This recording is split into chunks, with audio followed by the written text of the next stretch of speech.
I'm Dave Laird. I'm Matt Booker. And I'm Robyn O'Neil. Prepare to get your ear holes attacked by the sweet sounds of the Great Concavity.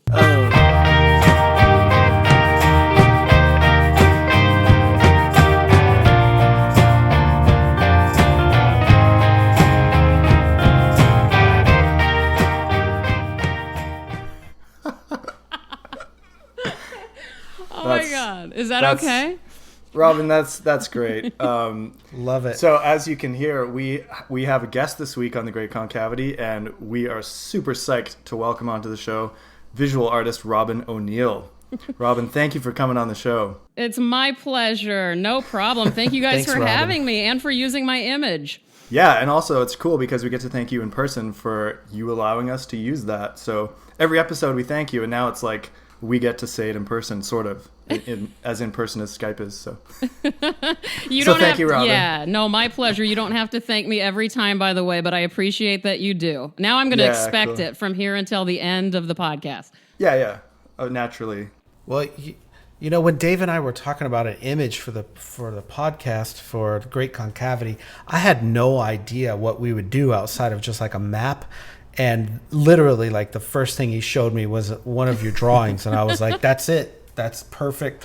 I don't know if we'll be able to get it, but I love it so much. Oh, that makes me so happy. Yeah, I mean, I don't know. That seems to be my most reproduced image. It seems to, and you know what's funny about it is that image in particular, writers really love that image. So I don't want to say it didn't come as a surprise, but it does seem to hit you guys the hardest. So that makes me really happy.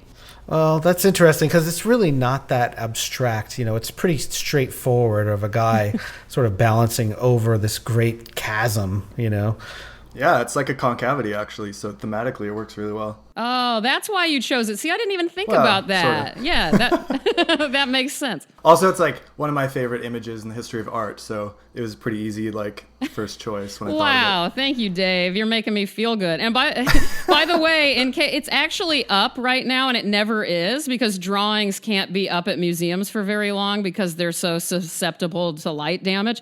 So, I don't know. I mean, Dave, you probably won't be in Texas anytime soon, but Matt and any of our Texas friends, it's up at the Modern Art Museum in Fort Worth right now through January, I think. So wow. I just wanted to say that because no one ever gets to see that drawing in real life. And it's huge. I don't know if you guys know it, but it's like 14 feet by 7 or 8 feet tall. So it's a massive drawing. I know. I'm dying to see it in real life. I was actually going to ask you, does someone own it? Like, did someone buy it from you, or is it circulating in galleries and stuff like that?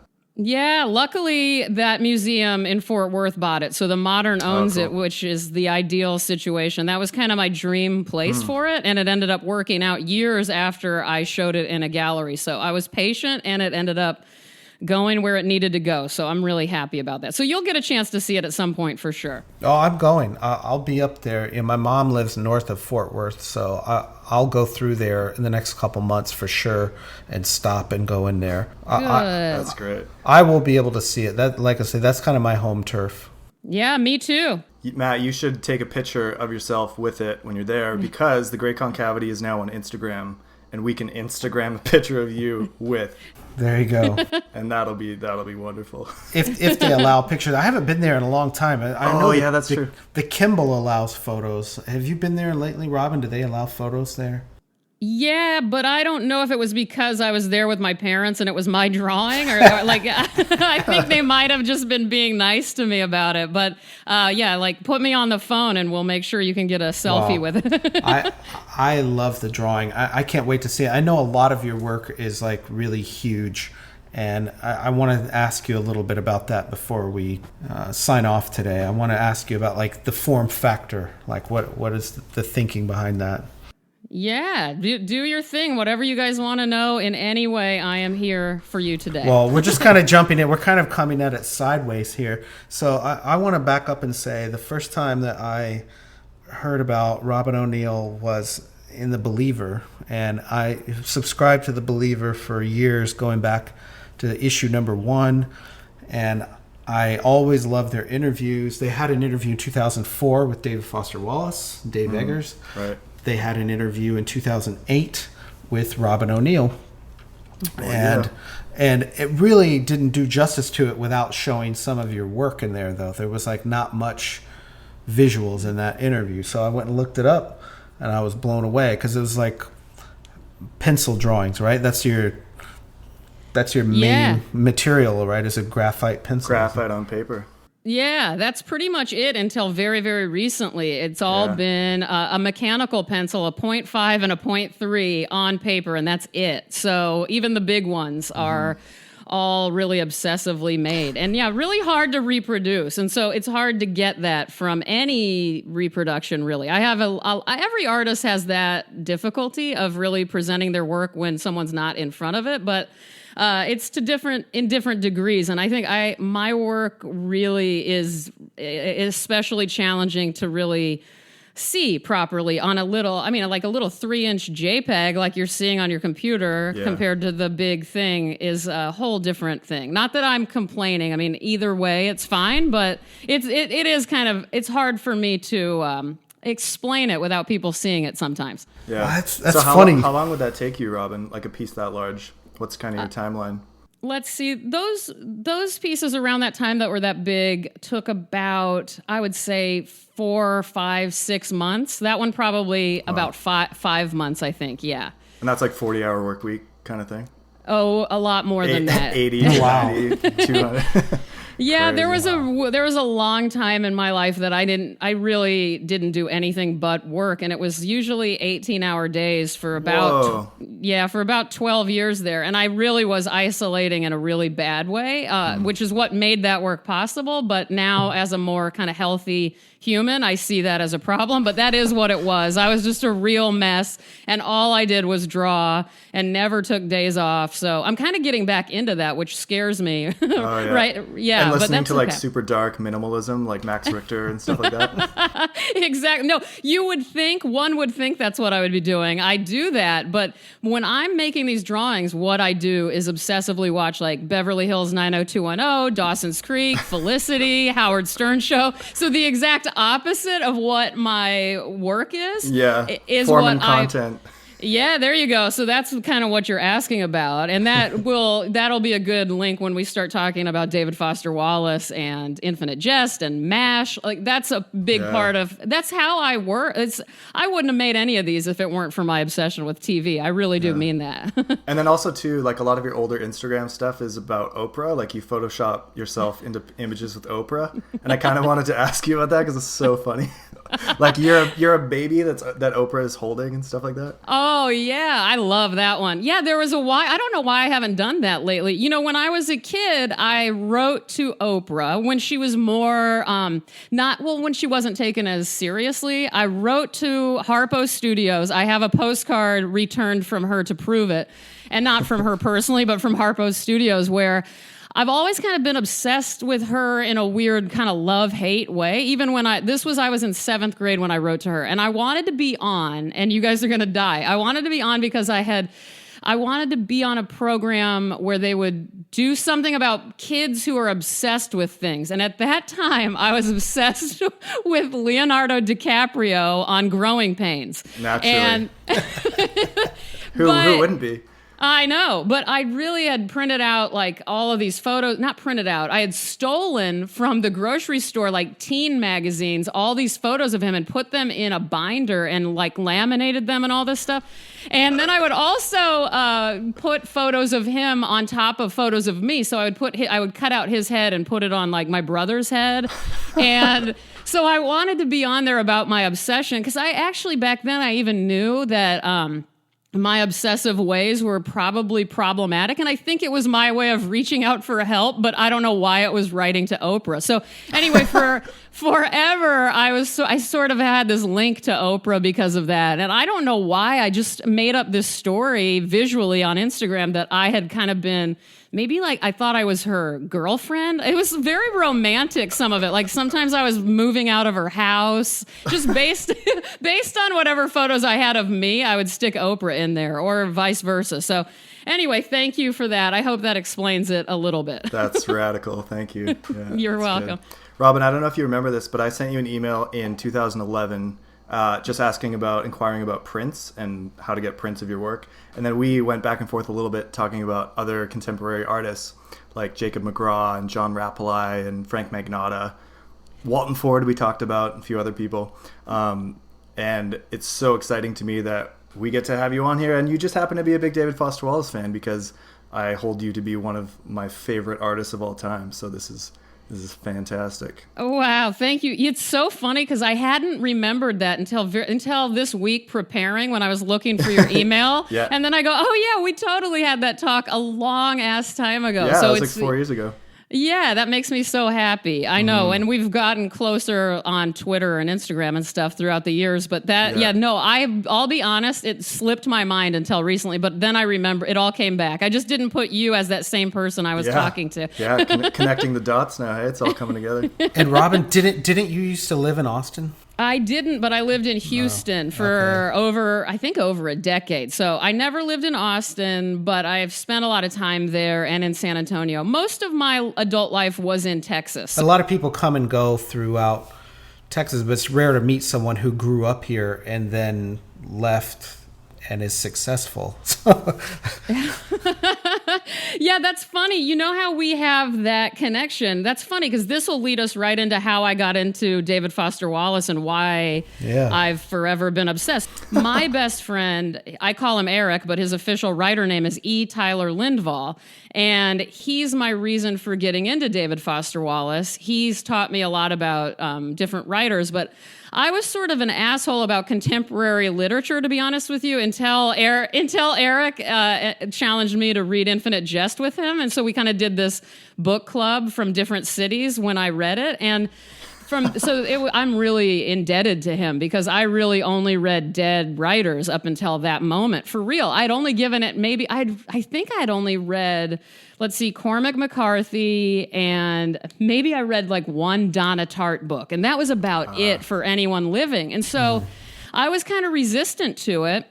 And and so I'm embarrassed about that now because this opened the door for me for so many writers, not only living ones, but writers that I didn't pay attention to before, like that mean a lot to me now, like Donald Barthelme. I never would have heard of if it wouldn't have been for me researching Wallace after reading. So that's just to give you an idea. That's kind of my background with David Foster Wallace. It started with Infinite Jest through my friend Eric. Yeah, cool. What year was that when you read that, Robyn? I really don't know. It's been so long ago. It was right before he died, I think. So a little bit before that, maybe a year before. Yeah. Yeah, that's when I read it too. I have met several people that were really into classics or really into some other form of literature or art, and then reading Wallace was like an anomaly for them, but it really clicked. And so that's not the first time I've heard that story about someone who said, I only read dead authors, and then I read Wallace and it was the first really contemporary guy. Like that exact story I've heard multiple times from other people. So it's very interesting to me that it keeps coming up. Like maybe there's something about his writing that resonates with people who are used to hearing that. Yeah, I'd be interested if anyone's written about that, or probably will, hopefully, because that's interesting. I had no idea that was common, and so thank you, Matt, for telling me that. I've always been too embarrassed to admit it publicly, but that is the truth. So. Now, I could name several other people who I have heard the same story from, and I haven't given it much credence other than to think that Wallace himself was extremely well read and was very conscious of writing in certain traditions and trying to, what every writer wants to do is to be lasting and universal and have their work not feel dated. And Wallace talks about this in several places. It's very hard to do and still feel relevant to the times. And I think he kind of does both, and that's why it appeals to people who read contemporary literature and people who don't read contemporary literature. Yeah, that makes total sense. That's absolutely it. So you were at Columbia. Wait, you were at Columbia? I missed that part. No, I wasn't. But Eric, so E. Tyler Lindvall, the writer who's my best friend, he was. Okay. And then I would go and visit. So I would often, Vladimir Nabokov was my biggest hero as far as any writer goes. And so I would go and stay in Eric's apartment in Morningside Heights. And then I would just look at his bookshelves and just kind of pick whatever I didn't know about yet. So, and I was also going... And I think I talked about this in the Believer interview, but I didn't break into the New York Public Library, but I lied my way into the archives in order to touch all of the note cards of Nabokov's. So all around this time, this was when I was just starting to realize, I'm a bigger fan of writers and words and literature and poetry than I have ever been of artists and art. Yeah, and I mean, I know my shit as an artist. I really do, and I do care about it. I'm not trying to diminish my love of what I do and the world surrounding art, but there is something about me where I just don't get as obsessed as I do with writers. And so I just remember that was kind of the beginning of me seeing some of David Foster Wallace's, I guess, his nonfiction on Eric's shelf while I was researching Nabokov for some image I was working on or something.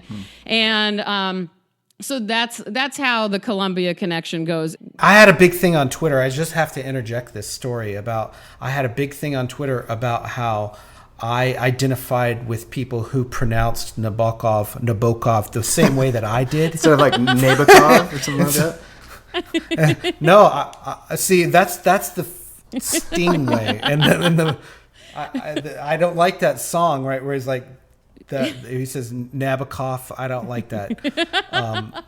And so, he himself says it, and I think it's something closer to like Nabokov. Yes. Like, I don't speak Russian, but You don't? I try, right? But I think that like people who say it the way that I had it in my brain voice, because I went years where I read this guy and never heard anyone like actually pronounce it out loud.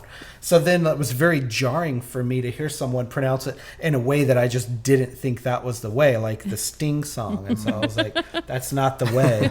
That's like Jeffrey Eugenides or Jeffrey Eugenetides, like... No, that's Eugen. That's no question, okay, Dave. Come okay, on. sorry. Come on. I just in my personal history, that's always been like a question, and my friends and I have always talked about it, like, what is it? I'm sure it's easy to find out, but, It's got to be Eugenides. But, okay. So I say kind of like Nabokov, but for me, I read him in high school, like before I had read Wallace, before I had really... fallen in love with any writer except for maybe John Updike. And really, Updike and Nabokov have a big connection, and Updike was really a champion of getting Nabokov into the New Yorker in the 1950s. Wow. Oh, I didn't realize that. Yeah, all that to say, like, I identify a lot with what you're saying here about, being obsessive about a writer and being... especially a writer who themselves is sort of obsessed with this literary, elite kind of high-minded art. And what I loved about Nabokov is like he didn't give a crap about music or anything else except for literature. That was it for him. Language, literature, that was what he lived for. Every bit of his life revolved around his own production of art and writing. And to me, that was like very enchanting. Yeah. What about the angle that's like kind of a narcissistic temple to be like that obsessed with your own work? What? well, just thinking about like in Infinite Jest, the whole conversation between Steeply and Marathe, where he's talking about like your temple and the things that you choose to give your life away to. And I wonder if being that enamored with your own work is some kind of weird narcissistic. Oh, wait, I got to interject. Matt, I'm sorry. You're going to have to... I'm not an artist. So yeah, I know. I have to because I was going to talk about this with you guys. So it's like you predicted this. So I have to say this about that. I am riding this dangerous middle ground between exactly what Matt loves about Nabokov and then your fear, Dave, of this being a little too precious and a little too self-obsessed, because To talk about myself just very briefly, we've already gotten a sense that I was very obsessed with my own work for a long, long time. And then I, for various reasons that were all based in tragedy, really had to like pull back from that. And the world basically showed me that that was dangerous and that it was going to kill me if I didn't watch out. And so that part, and around, it was later after I read Infinite Jest that I really made sense of that. But I remember it kind of being this knife to the heart when I read that stuff between Steeply and Marathe, and I even have memorized it. I know it's, I mean, kind of briefly, this is paraphrasing, but probably close, but our attachments are our temple, what we worship, what we give ourselves to, what we invest with faith. And attachments are of great seriousness. Choose your attachments carefully. Choose your temple of fanaticism with great care. I mean, that is about, that to me, for anyone with any serious addiction or obsession or just these compulsive behaviors in life, it can be such a beautiful thing. And it is what gets the job done in a lot of ways. I mean, even in love, even in every way, but it can also, taken to an extreme, can ruin you. And that's really what that's one of the major themes throughout Infinite Jest in all sorts of ways. So I guess I suppose for me, reading that passage in particular, when I read it, and then what we're talking about with Nabokov, I question this all the time about artists. Like I even got worked up last night. I went to this haunted house at Universal Studios, and we were at Guillermo del Toro has some new movie that I've never seen, and I don't want to, but I was at the haunted house version of whatever this new movie is, and my friend was explaining that Guillermo del Toro, all he cares about is movies, and that's his biggest love, and he's the biggest movie fan, and he's obsessed. And I found myself recognizing me 5 years ago being really into that and wanting to hear it, and then me now wanting to push the brakes a bit and say, that's dangerous. That's not right. And I can only imagine how torturous that is for him, even though it may seem like all fun and games. I don't know if I'm even getting off on a tangent here, but does any of this make sense? Because I could. Well, yeah, that's sort of what he's saying in This Is Water, right? So in This Is Water, the commencement speech, he says, something about if you worship money and things, if that's where you get, your meaning out of life, you'll never have enough. Yeah. If you worship this other thing, if you worship beauty and sexual allure, you'll always feel ugly, you'll die a million deaths. All that stuff is him saying, don't worship anything except a higher being. And that's really where I think me and Wallace personally, like as a philosophy, part ways. And that I disagree with that. And I think that is not the definition of atheism, because he says in the day-to-day trenches of adult life, there's no such thing as atheism. Yeah. And it says everyone worships. And I say, well, worshiping is different than a belief in a higher power. And so for me, that's like, I'm not an addict. Like I part ways with him on this discussion, and that I think that you can tap real meaning in life from something that is not centered out of a higher power. And he says, no, it has to be. And like I say, for me, that's a little bit different. And I think there are a lot of other artists and writers that would be on my side of that equation. Oh, sure. Whereas his side of the equation is that art is essentially, at the end of the day, is empty. Oh, and yeah, you're right. It's not fulfilling. And I like I say, I disagree with that. And I think that, what Infinite Jest is about sadness. It's about the loss of that feeling of we relied on a higher power for all these millennia, and now that's gone. And that this generation that was, agnostic and then atheist and is really just kind of drifting, that they are missing that piece. And like I say, I disagree with the root cause of it, but I think that it is worth reconsidering pretty much every bit of your core beliefs. Like here, I don't know, a few minutes into this podcast, we're talking about the meaning of life. That's pretty this amazing. happened last week too, Matt. What's the deal? Yeah, I mean, not much art will like prompt you to do that. Yeah, so. Yeah, but Wallace also talks about art being able to get us to those transcendent places, right? Like in the way that deep and meaningful human relationships can, and that in the way that sex can sometimes, that art has this capacity to break. Not that art is empty, but it can do these really serious things to us emotionally, and it can perform these effective things. that get us to. Oh, I agree, engage. David. Yeah. And I think that all the other stuff that I'm saying is like way more didactic than the actual literature. Like in Infinite Jest and like in his stories, I think they're much more subtle and complex. Yeah. And maybe I'm being unfair to the Wallace philosophy by pulling in the commencement speech, and a lot of people would argue that. Right. Yeah. Yeah. There's a lot of backlash to that speech.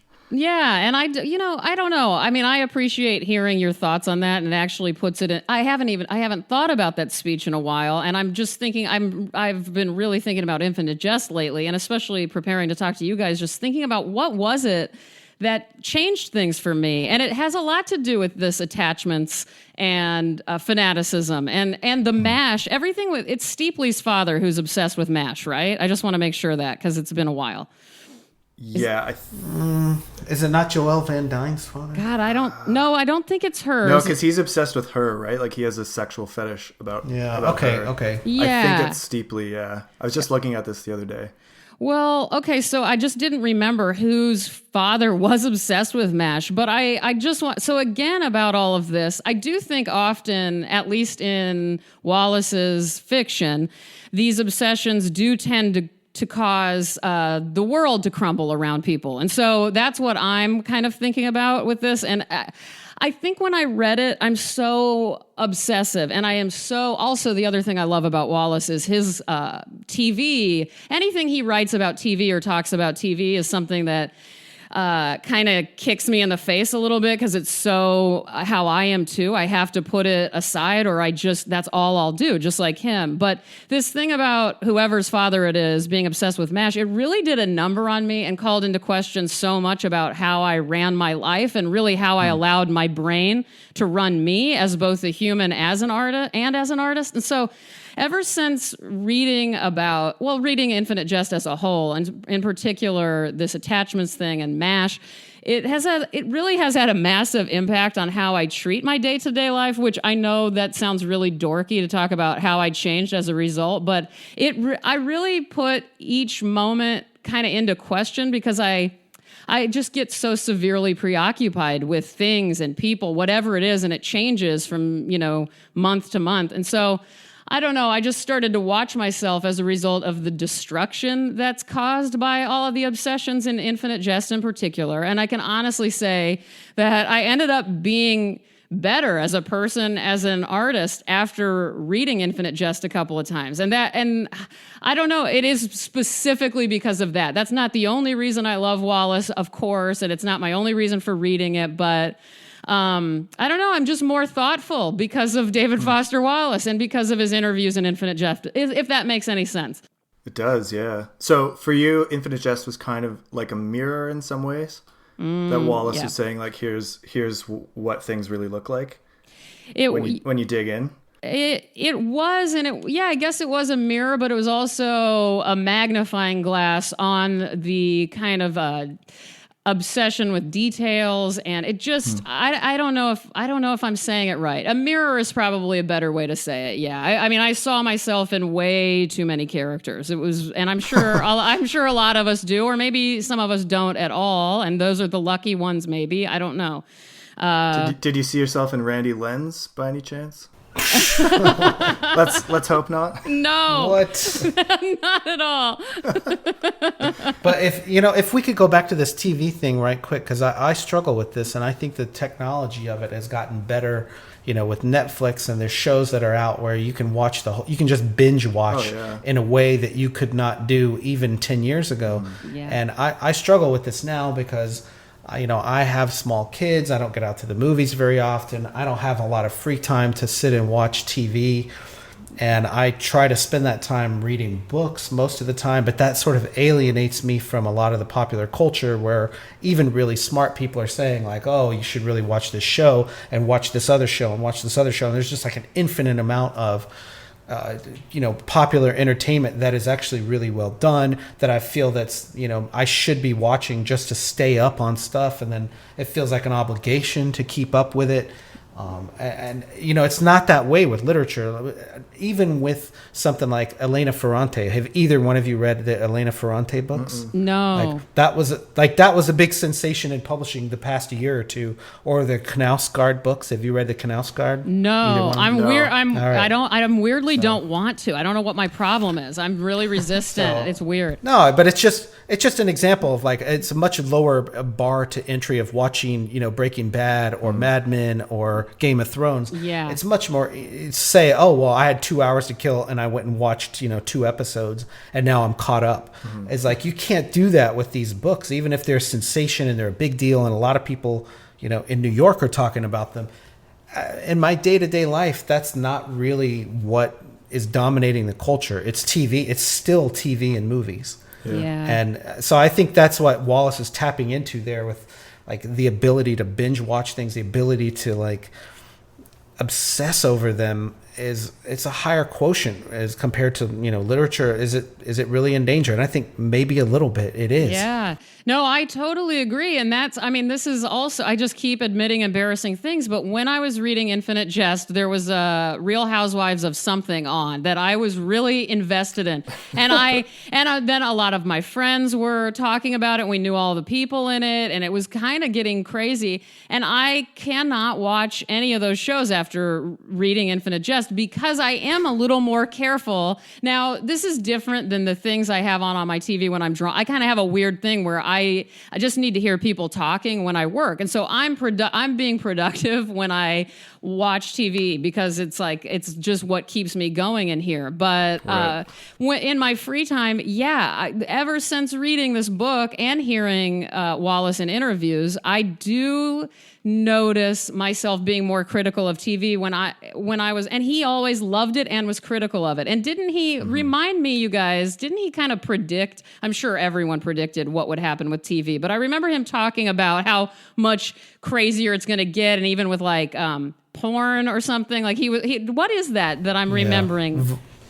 VR porn. I mean, he predicted that virtual reality porn, which really hasn't become a thing yet or mainstream. Maybe Oculus Rift will push that farther down the line. Yeah. I think we haven't seen the full flower of his predictions yet. Right. Well, he kind of predicted Skype too, right? The whole video phony thing. Yeah. That part in Infinite Jest. There's also a thing about in the local newspaper there in Bloomington Normal, Pantograph. Oh yeah. There was an article about how he was famous for leaving a TV out on the curb with the trash, like a fully functioning working television, and that he would binge on the TV and he would get it. Yeah, he would get a new book deal and go and buy $200 or $300 TV and just watch it 24/7, and then a few weeks later it would be out on the curb, and his neighbors noticed it enough. Apparently, it somehow made its way to the local newspaper, oh, that's the guy who's always got a TV out on the curb. That's once amazing. a month or something. I love it. That's real funny. And I want to say about TV, back to that, the only things I watch, my friends are so frustrated with me because I've not even seen Breaking Bad yet. All I watch is I watch and rewatch Forensic Files, Unsolved Mysteries, Dawson's Creek, Felicity, and Beverly Hills 90210 and Gilmore Girls, and that's it. So is that where the cell phones on TV hashtag thing comes from that you post about sometimes? Yes, absolutely. That's my favorite hashtag I've created for sure.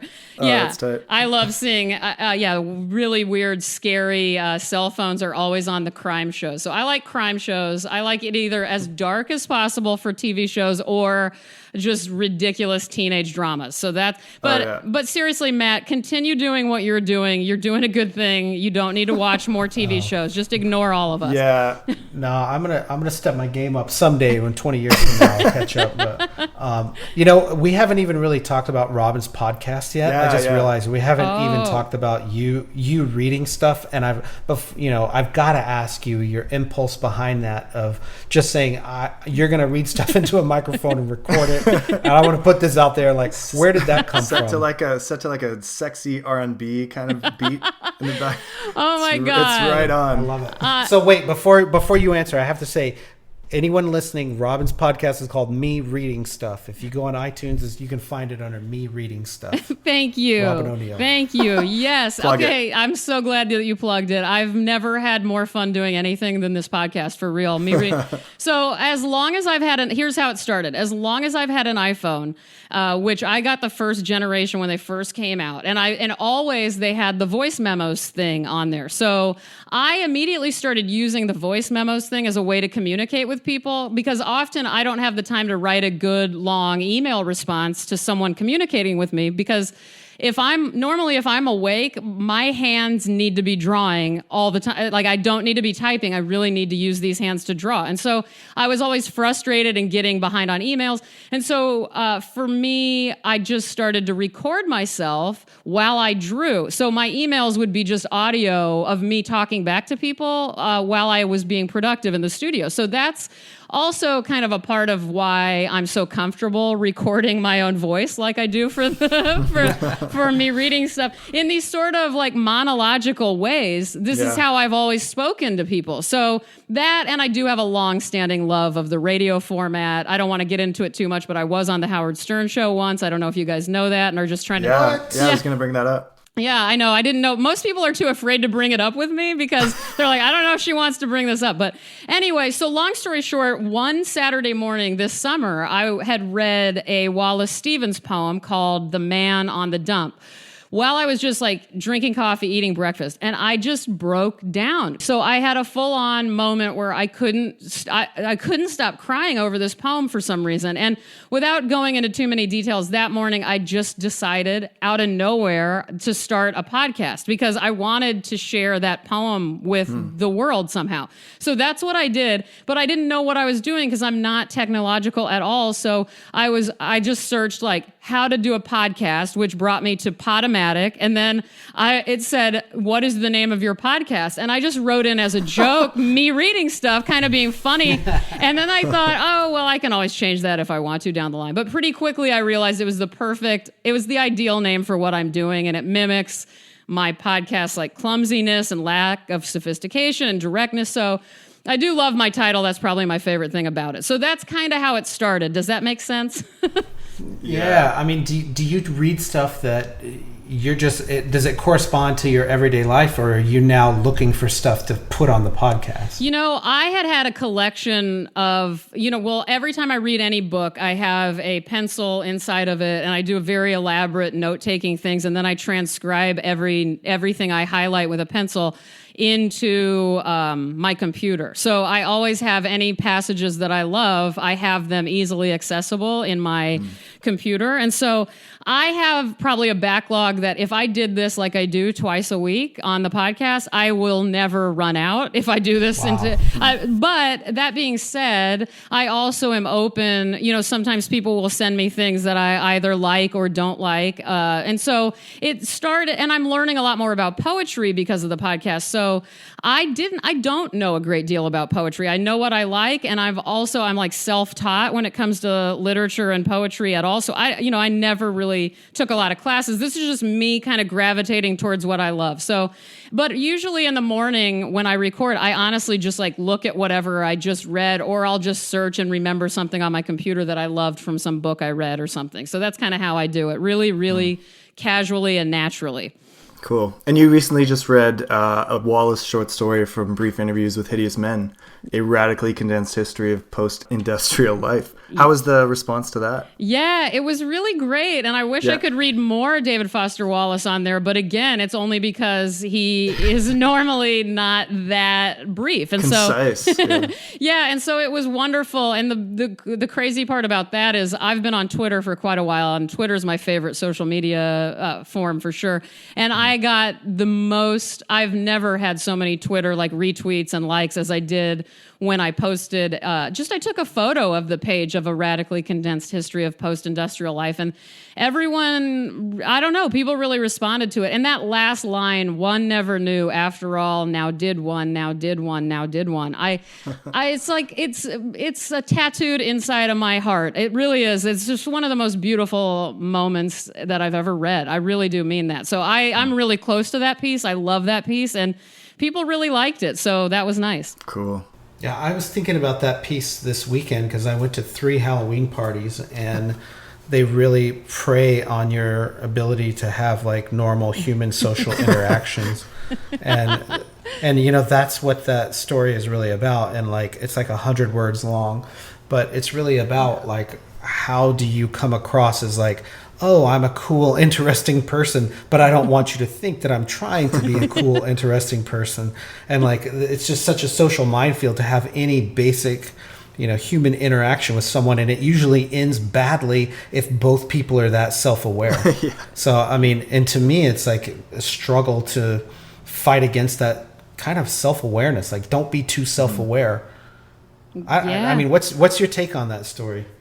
Yeah, I mean, for me, it is like, welcome to my experience talking to humans. As much as I seem real, like, because I am pretty good with people, but internally, and I'm getting better as I get older, but I was so obsessed with how I seemed to everyone for so long that when I first read this short story, it just killed me, and it summed it all up. Where you're just and also the part about trying to preserve good relations at all times.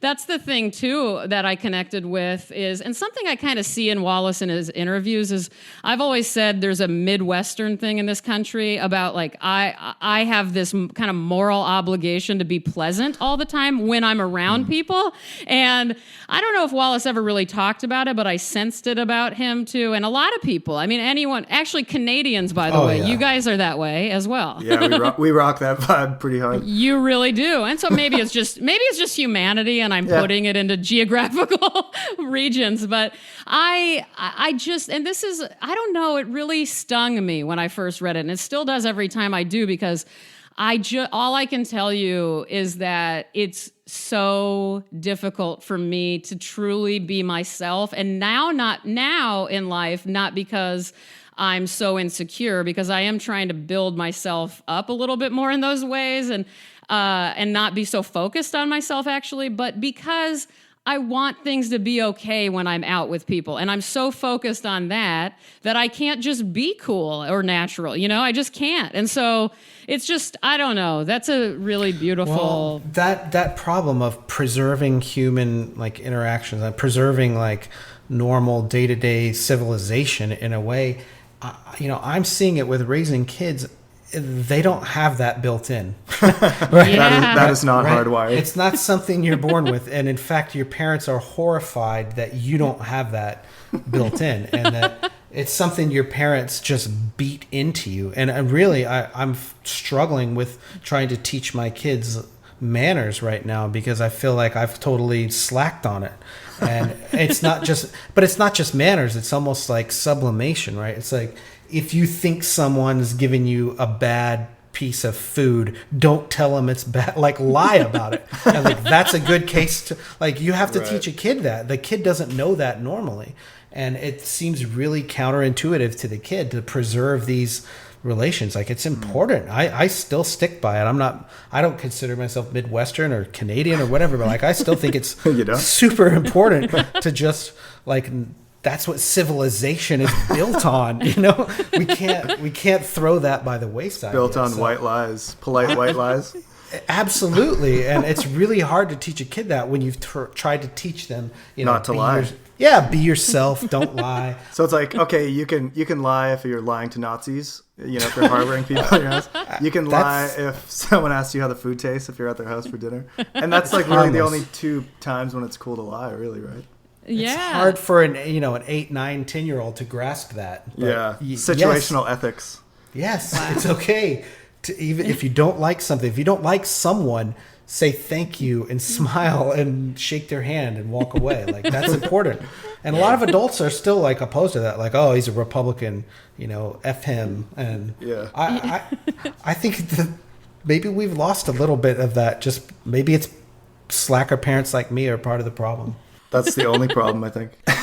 Just kidding. Yeah. Oh, I'm glad to hear. I mean, I'm sorry, because that is a real struggle. I mean, it makes sense. By the way, I recently learned this phrase that I try to think of when I have to say the difficult thing. You know, there are times in adulthood where you really do just have to say the hard thing. And I used to lie. I'll be honest, for years I would just lie my way out of not having to do the hard thing. And now I know, say what you mean what you say, just don't be mean when you say it. And when I have those little moments, and so I don't know, I think a little kid could understand that too, because there are times, maybe not as much when you're a kid, but anyway, that's my new way of trying to. That. Yeah, it really works for me because, I have to pull that out more often than I'd like. And I don't want to keep retreating in life either. And that goes for going out in the world and experiencing life and having conversations. All of that I hid from for so long because of all of these, all of this brain activity stuff that's really in a radically condensed history of postmodern life.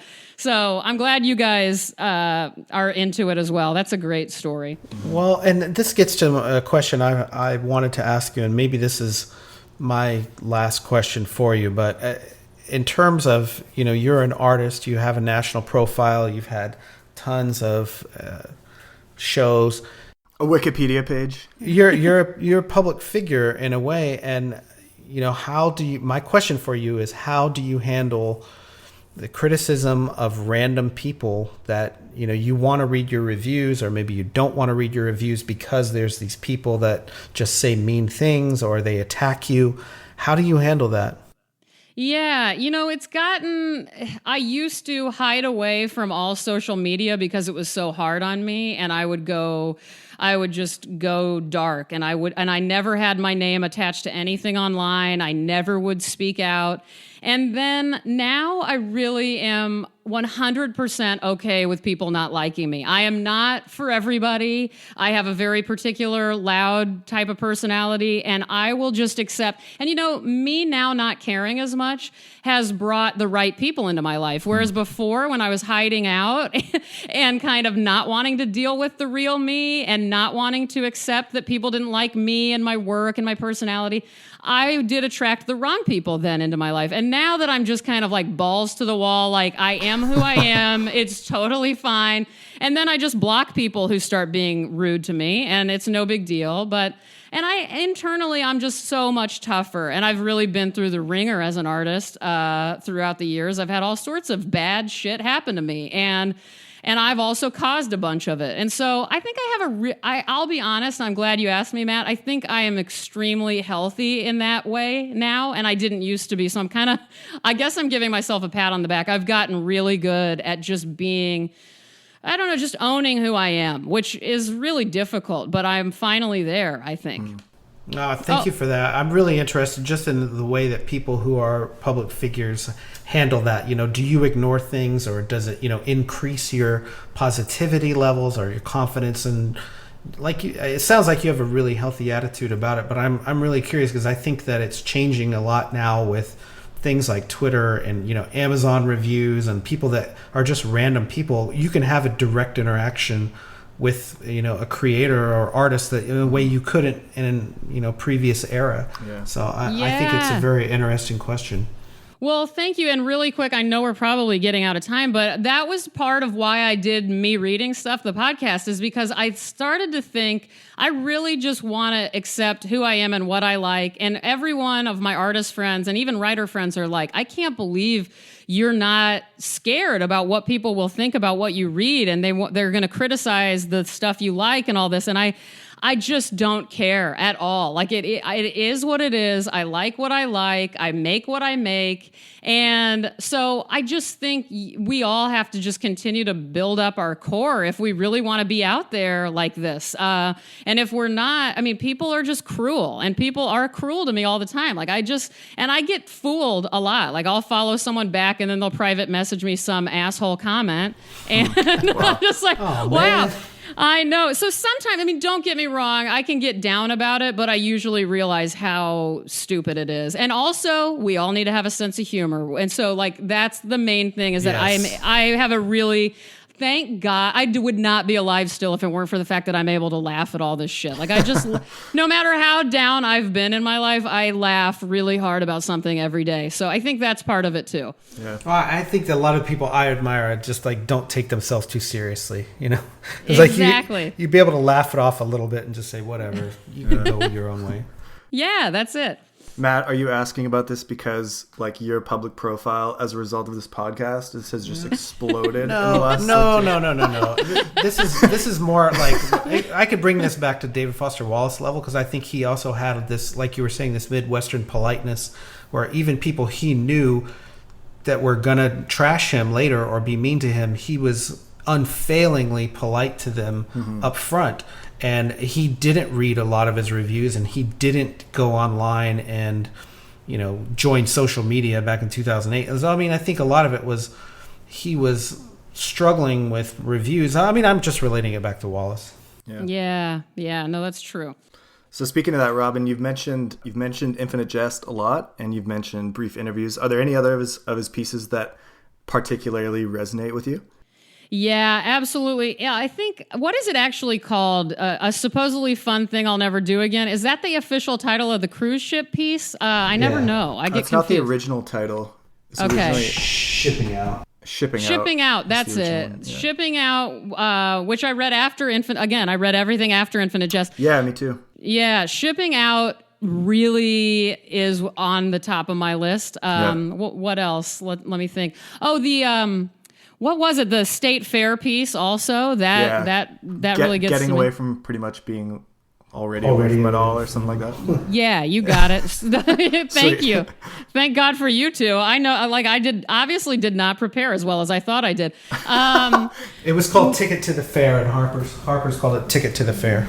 Oh, yeah. There you go. You got it. And really, I read brief interviews with hideous men. I mean, the entire book. I read all of those quite often. So, I just really love that. But Infinite Jest is number one. So yeah, it kind of has to be, hey?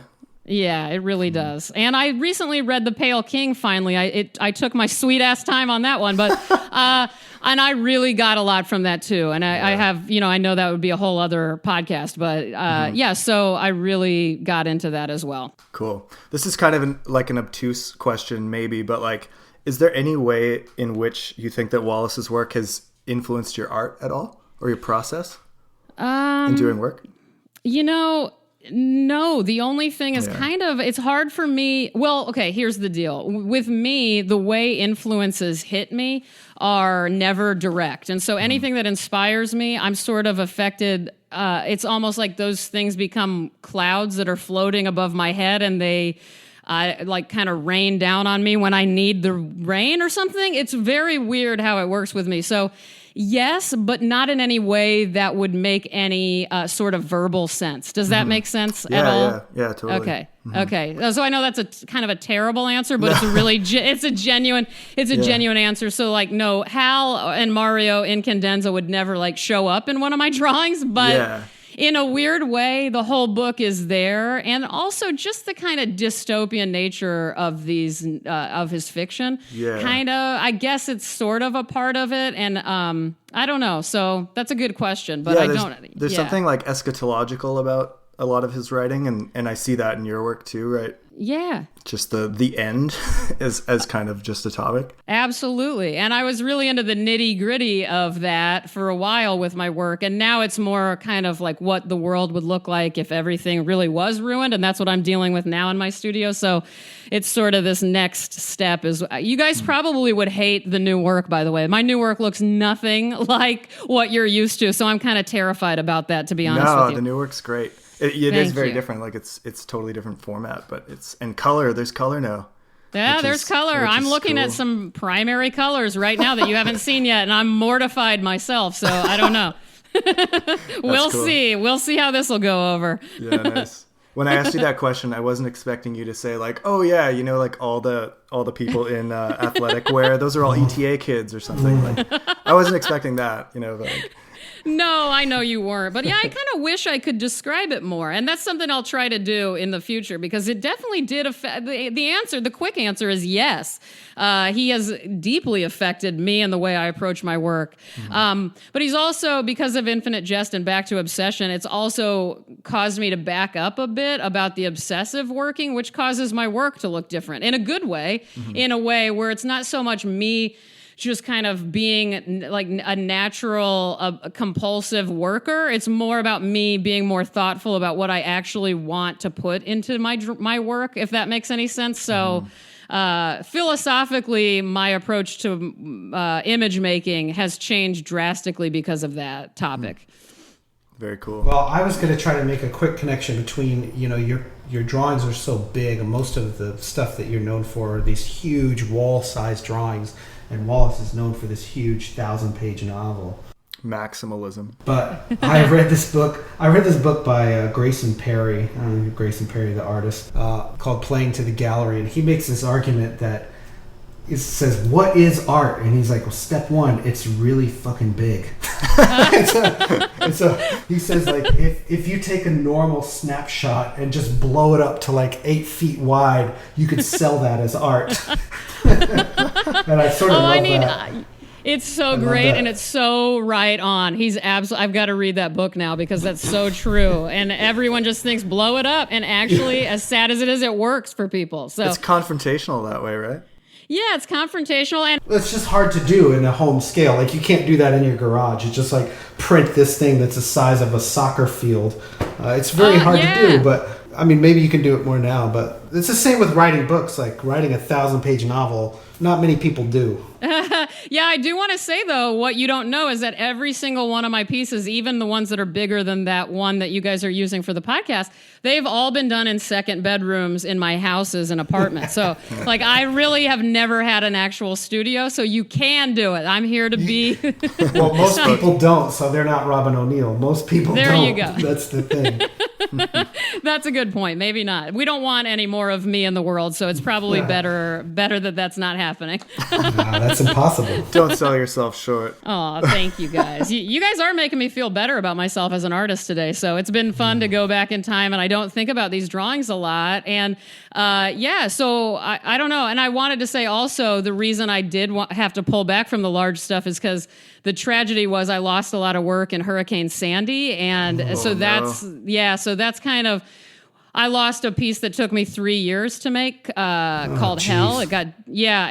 And that was the worst of my obsessive behavior. So that's a whole other thing that I've talked about on some podcasts before, if anyone's interested, or maybe I'll talk about it again someday in some way. But so that's why I'm also breaking up my worlds and my drawings. So just kind of a disclaimer in case people really hate what's happening next. You try losing 5 years worth of your work in a hurricane, and you'll see how much you want to approach the same type of stuff again. Oh, no kidding. Where have you talked about that? What podcasts are you referring to? I talked about it a little bit on a podcast called Occasionally Awesome. That's with two comedians here in town, Kevin Christie and Nick Youssef. And I talked about, I think that might be it, actually. I don't remember. But people can find it on videos of me talking at University of Nebraska in Lincoln, too. I think I talk about it there. So... I don't know how you do that. Just Robyn O'Neil, University of Nebraska, Lincoln, and I think a video comes up. I'm pretty sure. That's how Google works, I think? Like that? I think. Actually, I don't know for a fact, but I think so. Very cool. Do you have any final thoughts about David Foster Wallace, Robyn? As we wrap up? I don't, but I did want to read one quick paragraph as a closing for me. Is that okay, or are we getting too long? That's wonderful. All right, so this is from towards the beginning of Infinite Jest. The true opponent, the unfolding boundary, is the player himself, always and only the self out there, on court, to be met, fought, brought to the table, to hammer out terms. The competing boy on the net's other side. He is not the foe. He is more the partner in the dance. He is what the word excuse or occasion for meeting the self, as you are his occasion. Tennis's beauty's infinite roots are self-competitive. You compete with your own limits to transcend the self in imagination and execution. Disappear inside the game, break through limits, transcend, improve, win, which is why tennis is an essentially tragic enterprise. To improve and grow as a serious junior with ambitions, you seek to vanquish and transcend the limited self whose limits make the game possible in the first place. It is tragic and sad and chaotic and lovely. All life is the same. As citizens of the human state, the animating limits are within, to be killed and mourned over and over again. There you go. And this has been me reading stuff. That's with me Robyn reading O'Neil. stuff. Yeah. And so cut out everything I just said about me and my new work or something to fit that in there, because the reason I wanted to read that was again about obsession and about ambition and about why I love that book. And I think that is probably my favorite passage in all of Infinite Jest. So there you go. That's awesome. Do either of you guys play tennis? Because it is so true. That section is so true about tennis. Like it's the most psychological sport that I've ever played. Wow. And it's truly just, you're playing yourself mentally, essentially. Do you play golf, though? A little bit. I just played with my dad a couple weeks ago for the first time in like 4 years. And that's a similar thing. Yeah. Okay. I was wondering, because I know golf. I don't play anything at all. I'm not physical, but I love golf. And I was wondering if golf since you've played both, I was wondering if golf is similar. Yeah, it's got a similar vibe to it. I guess in golf it's a bit more solitary than tennis because there literally is no opponent on the other side of the net or the tee, as it were. So yeah, it's very internal. I like that. But yeah, no, I've never even played tennis. I wish I knew. I feel like I know it intimately a little bit from Infinite Jest. Yeah. But I actually didn't have any interest in tennis until I read Infinite Jest. And then I was like, oh man, this game sounds pretty cool. And then I read the Roger Federer piece by Wallace, and then I started watching and playing tennis, and then I got pretty into it, and I've been hitting it ever since. So, thanks, Dave, for getting me into tennis. I love that. And Matt, you went as a tennis player for Halloween? I just coincidentally happened to dress as a tennis player for Halloween. Were you the Peemster by any chance? No, there was really no coherency to my outfit. I had to actually borrow a tennis racket from someone, but I don't own a tennis racket. Like so an old wooden 70s one? Yeah, but I was using it to play table tennis, and that was pretty fun. So I'm pretty good at ping pong. I don't know if that counts, but... Yeah, it does. That counts 100%. You're a master. That's what I'm going to say. Wallace on ping pong. I'll look for that one. Oh, that'd be good. That's a whole world right there in and of itself. Well, Robyn, thank you so much for coming on The Great Concavity. It has been awesome talking to you. Oh, I loved it. You guys, thank you so much for asking me. I really am truly honored. I can't thank you enough. It's been a real pleasure, and honestly, it's hard for me to cut it off at 1 hour. I could have easily hung out with you all night and just chatted. So me too. Well, you guys, I don't plan on dying anytime soon, so have me on again, maybe a couple years from now. How about that? Yeah, let's do it again, and I will definitely follow if you ever end up at the Blanton or somewhere here in Austin. I will definitely try to be a groupie. Oh, I'd love that. I hope I do. Well, you guys, thank you so much. This is amazing. Hey, our pleasure. Thanks again, Robyn. So, Robyn, where can people get a hold of you on the social media things that you do? Yeah, they can find me on my website, first of all, at robynoneil.com, and you'll see how to spell my name there when you guys write it, so no big deal. And then on Instagram and Twitter at ROBYN_ONEIL. So find me there, and then again, me reading stuff on iTunes. I would love for people to check that out too. Very tight. That is great. At The Great Concavity Show, we also have some of the social media things, if you're interested in checking those out. We are at Concavity Show on Twitter and Concavity Show on Instagram. And if you want to email us, we are concavityshow@gmail.com. And as usual, we want to say thank you, Robyn, in person, for your art. Thank you to Parquet Courts for their song Instant Disassembly. We also want to thank a listener named Jordan Tibbett who, out of the blue after the first episode, sent an email to us with show notes, an appendix for the first show, and a whole transcript of everything that we said in the first episode. And so he's continuing to do that. So thank you so much, Jordan. As long as you want to keep doing that for us, we totally appreciate it. And that is great. And Matt, what about people on social media? How's your response been kind of so far with people getting in touch with us? It's been good. I've been surprised that we've had people who I've never heard of before listening to the show. So that's always exciting. Yeah, I know. I've been pretty psyched about you guys interacting with us. And I just want to say that you guys are fueling this whole project with kind of the socio-emotional currency of favorites and retweets and likes. So thanks very much for your feedback. This has been The Great Concavity. Thanks for listening.